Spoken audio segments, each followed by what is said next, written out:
You are listening to Kickspot. And we're back.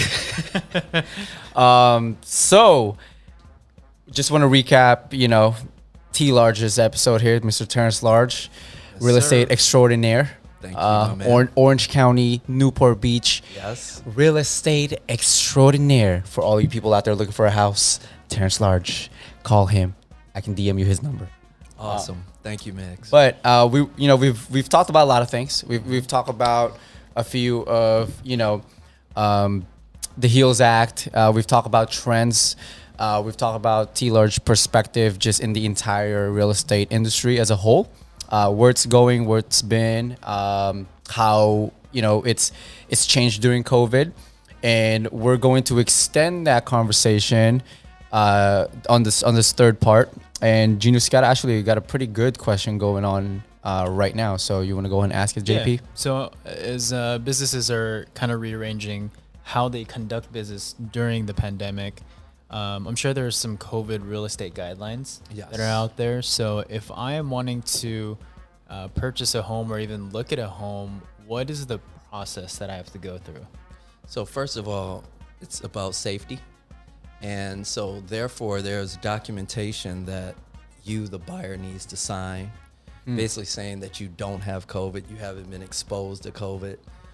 When you get into the house, you won't touch anything.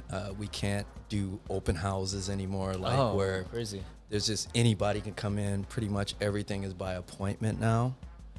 So you just don't have, many people in one small space. And that makes sense. I'm all about that because it's about safety first. So it's just a little more paperwork, but it's not really that big a deal. But that's really the only change is just the disclosures you need to sign prior to entering the home that you're interested in buying. Do they need to wear any masks or? Yes, you do. You need to wear a mask. Everybody needs to mask up. What about virtual showings? Virtual showings, yeah. That's actually, our company was doing, we were like, Compass is like a tech company and a real estate company. So we were actually on that tip before COVID. Mm-hmm. And so now it just goes right into our wheelhouse. Same with MWA. On pretty much most of the listings, there will be a virtual viewing that you can do on that particular property. So a lot of folks don't necessarily want to go into someone else's home, especially if it's being occupied. If it's vacant, it's a little easier. But we just have to, when it's occupied, we just have to let the tenants know that we're coming through at this time, and they leave, and that was normal anyway. But even more so now with the pandemic. So they have to leave? Well, they don't have to, but the less people around, the better in an enclosed space.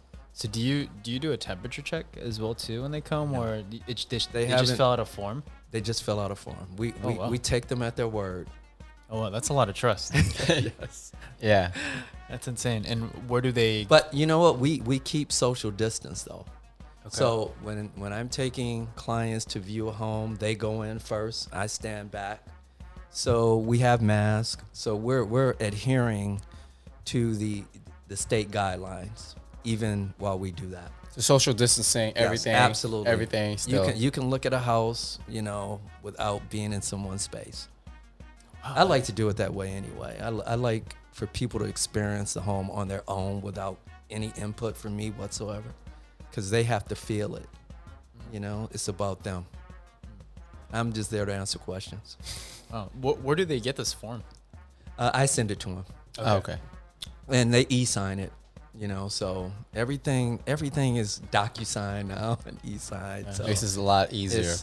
Technology it got pushed forward. So these were things that were happening that were gonna be the norm down the road. Now with the pandemic, it just accelerated everything.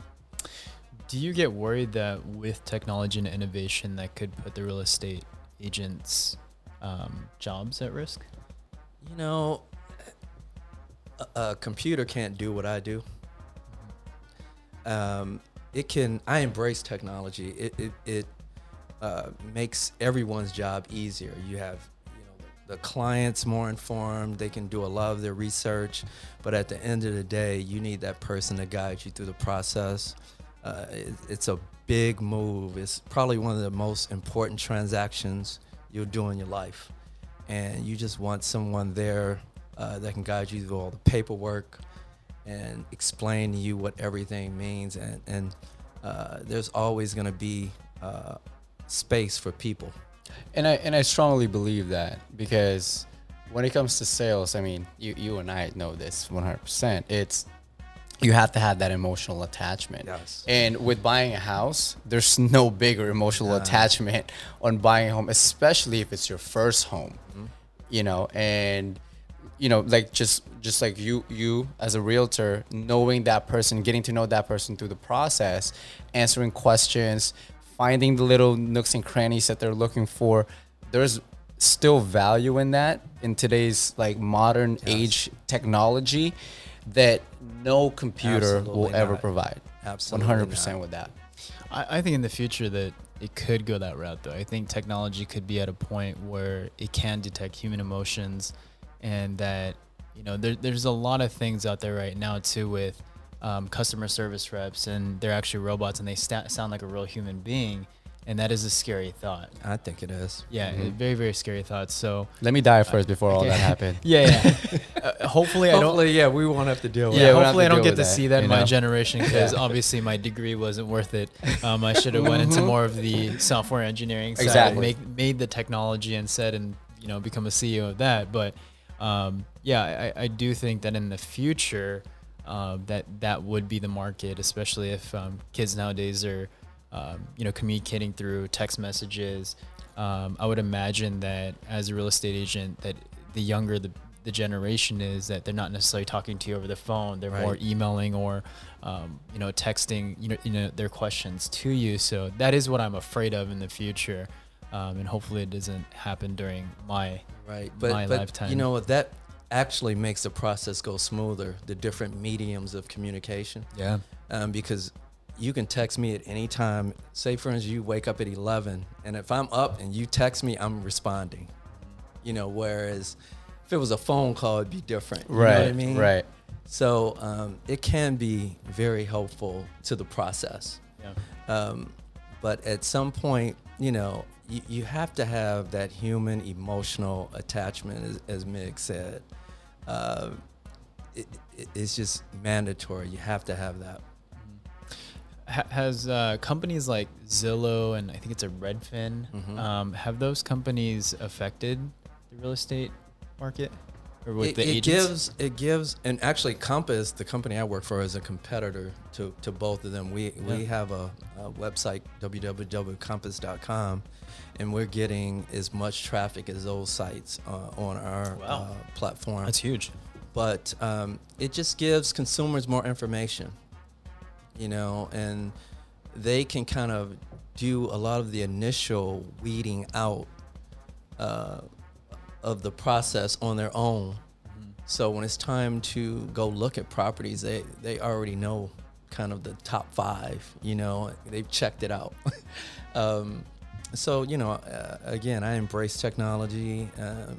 We can't, it's here, it's gonna be here. You can't fight it. Do you ever use it to your advantage? Yeah. To that point, do you ever go on those sites and then figure out if the homeowner is actually wanting to sell the homes and stuff and not getting real estate representation? Do you ever contact those people and say, "Hey, I could represent absolutely. you"? Because now, that's a great point. Actually, individuals, they have the power. So I'm getting calls from just individuals saying, "Hey, I want more information on this property," and they haven't talked to anybody else. Mm-hmm. So I say, "Oh, well, are you working with anyone?" And usually they aren't, because they're searching on their own. Yeah. So that's actually a really good thing for the business. It's a way to get new customers. Do you, if you're going to purchase a home, technically you don't need a real estate license, right? To purchase, you don't, not at all. Yeah, you don't need a license. So let's say that I am an investor and I want to purchase a few homes, what would be the advantage of me teaming up with a real estate agent instead of me doing it independently? We have access to the MLS, which is not accessible to the public, and it's just for realtors. And we see everything real time. Even like Zillow and Redfin, they don't get they get their information from the MLS. So sometimes there's a lag. And so we see things first. So as an investor, it's all about getting there first. And so if you're working with a realtor, a lot of times we can find things that you can't find on your own. You get a lot of analytics from the MLS, and yes, they've invested tons into data and analytics. So, you know, everything you're looking for is at your fingertips for the most part. Let's get into some fun stuff here. So what are some frustrations that you have with, people that are from the buyer side, for example? Let's switch it from buyers and sellers. What are some frustrations or pet peeves that you have seen? It doesn't have to be necessarily from you, or some dumb questions you get asked. Maybe your real estate agent friends have talked to you about these things as well too. Vent some stuff from the buyer side. What would those be? You know, it's the buyers that don't have their finances in order, that think they want to buy. So there's a process, and before I take anyone out, are you pre-qualified? I need to know that, because they'll take you all over the place. Looking at this house, looking at that house, and then the money's not right. And you've pretty much wasted your time. So the first thing I want to know is how you paying for this house. Yeah, I mean, you kind of have to get straight to the point, you know? So, and I have great lender relationships, so if they don't have that piece together, I refer them to my loan officer here that I work with. And then once he takes care of that part, then we go out. But, you know, it's just people that just want to go out and look and don't have all their ducks in a row, per se. So let's just say, for example, just for easy math, I get pre-approved for $500,000. So you're showing me houses. Are you showing around that range, or are you showing me only houses below 500,000? A little above. A little above. Because you can always negotiate down. Okay. I was going to ask that question. My goal is to give you as many options as possible. And you never know what a seller's situation is. Even though they're asking $515,000, they may have a job in another city that they need to get to. So when you offer that 5 or that 4-5, they'll take it. You know what I'm saying? So you always give the customer or client as many options as possible, but you don't go too far out where it's something that they just can't attain. With their financing. So one of my favorite shows is $1 Million Listings on Bravo. That's like, I met Josh Altman. I met his brother, Matt Altman. You did? Matt Altman is a friend of mine's sister's husband. So super cool. We've been at his house, right there off of Wilshire. But how real is that show? I think it's as far as reality TV. It's reality TV. I think a lot of it is not as real as it looks. Really? I believe so. Are the prices of the homes real? I think that's real. Okay. I think that's real, but the processes, how they do it, it's not as... It just seems too easy. It just seems too good to be true on those, But the cool thing about those shows is, they expose people to the world of real estate, and sometimes that could be good and bad. It's not all flashy, Ferraris and Rolls Royces. The average agent isn't rolling like that. You know what I mean? So, and it is hard work. You got to grind. No, I mean, they grind. I'll give that. And a lot of the deals don't go through sometimes. You know what I mean? Whereas on the show, everything seems to kind of tie up into a nice... I mean, that probably... I'm guessing that's like 1 out of the 20 that didn't go through, right? They show probably the better ones. So. Yeah. I mean, I wouldn't watch a show if nobody's coming out to the open house. So that'd be the most boring real estate. Well, now they can't do open houses. So but they probably filmed the last season before COVID. Yes, they did, for sure. Yeah. So what about from the buyer side? Any pet peeves that you have from the buyer side? You know, like Or I no, said, not buyers. We did buyers. The seller seller side. side. The The seller seller side, you know, it's like right now is the time to sell. Don't wait. Oh, well, I want to wait and see what happens because of COVID. Right now is the best time for buyers in years because of inventory and the things that I stated before. So you can demand. get more. Buyers are in the driver's seat. I mean, sellers, I'm sorry. As far as, but the buyers are in the driver's seat too because of interest rates. So it's a win-win for both. Oh. But for sellers who are on the fence, get off the fence because now is the time. You put the time that you put your house on the market is shortened in the last quarter. So what's that average number of days? You know, less than 30. Less Wow. than 30. That's fast. That's crazy. And that's just due to the inventory situation. There's just not as many. Mm-hmm. So the ones that are on the market, people are looking at them. Okay. That's awesome. And so T Large, so wanted to kind of get in your mindset, where are you looking to go from here? Like, where's Terrence Large's real estate business, since you are an entrepreneur? Short term and long term. Short term and long I term. think they need a brother on $1 Million Listing. Hey. Ooh.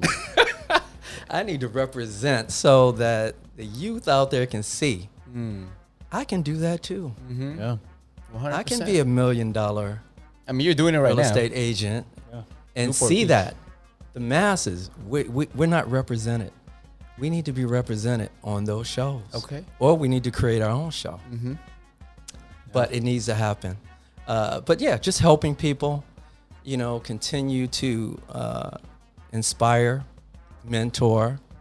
I have a passion for communities of color, which I'm from, and really helping them to home ownership because that's the key to prosperity, in my opinion. So as far as like the amount of houses that you're looking to sell for 2020, do you have a particular number? Do you have a goal at the end of December, like how many you've sold so far? I'd like to sell, maybe if I can do 5 or 6, I'd be very happy.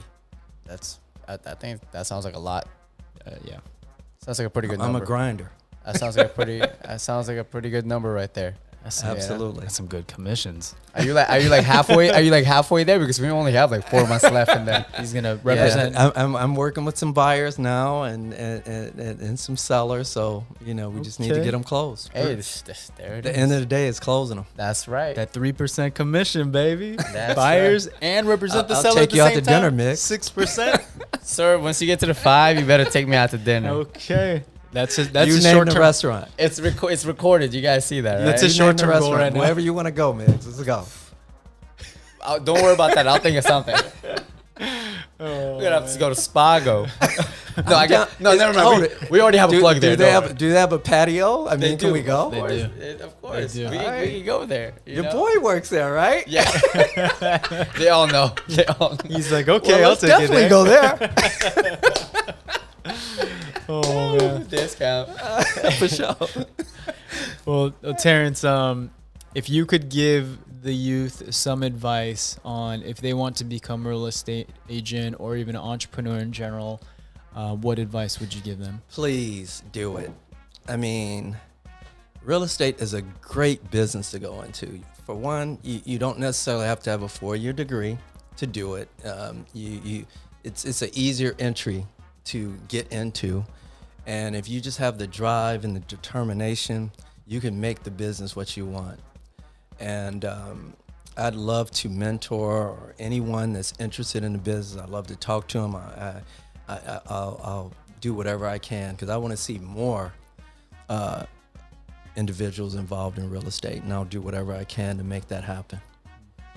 Well, one thing, Terrence, that I really like is the fact that you're willing to mentor somebody. And in your space, I think real estate agents sometimes look at it as a, hey, let me compete against you type of market.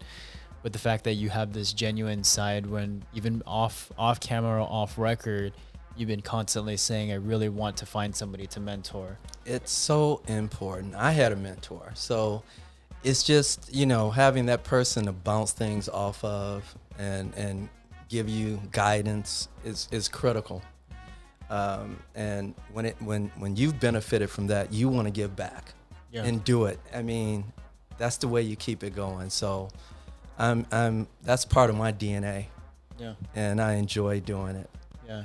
And just for anybody that's listening, obviously when you hear that type of thing, even as someone that's curious about purchasing a home, that to me is the type of mentality that you want as far as for a real estate agent to represent you. So thank you. We really appreciate you Yes, just sir. having that mentality, you know, from the beginning. I fight for my clients. And we love that. We love that you have a grind as well too. If you could tell us do you have any social media or any ways that people can contact you? Yep. I'm on Instagram, and my number is 949-395-8555. Website is www.compass.com or www.mwaluxury.com. And what's the Instagram handle? Terrence.Large@compass.com. Okay, perfect. So I know that was a handful. If you want to check out the links, we're gonna put it on our Instagram as well too, And on YouTube. and YouTube as well. And our Instagram is at @the_Kickspot, and then our YouTube channel is Kickspot. So youtube.com/Kickspot.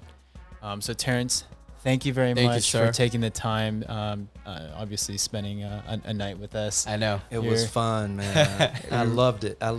Have me back anytime. Oh, we will, sir. I do want to add that you did change my perspective on purchasing a home. So I'm one of those I'm obviously optimistic about a lot of things, but when it comes to me losing a home, You went through 2008. it was my emotional side Yes. that kicks in, and my protective side that Yes. says, you know, I don't want to spend all the money that I've couped and lose a home again in the future. So thank you for reassuring me with that. So with that My being pleasure. said, we really appreciate it, Terrence.